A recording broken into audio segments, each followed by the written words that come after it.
Welcome back mga katambalan, mga hot topic and issue pag-usapan natin. Update po tayo kay Barbie Fortesa na kung saan nga po ay nag-post sa kanyang social media account at ito nga po ay bumati kay Kebs Ahoy at sa caption nga po ng kanyang post ay sana palagi kang masaya dahil marami kang napapasaya. Hope you had fun today, run soon. At matatandaan nga na kasama din itong si Barbie, itong si Kebs Ahoy doon sa naging photo nila sa UP din naman itong kamakailan lang. At samantalang isa pa nga po sa naging post itong si Barbie ay ang top Filipino film on Netflix. At ang Kontrabida Academy nga po ang nangunguna with 4.8 million.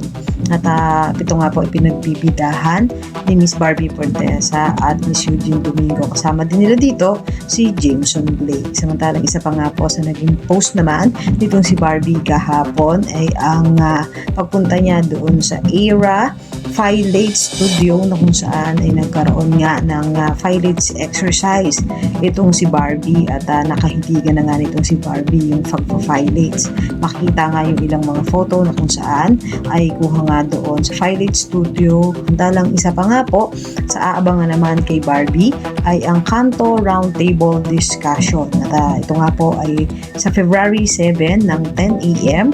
at makakasama naman niya dito si Miss Jody Santa Maria at Cherry Pie Picache. Pa nga po sa aabangan naman kay Barbie ay ang Until She Remember na pagbibidahan naman nila ni Miss Charo Santos at ipapalabas naman yon sa February 25.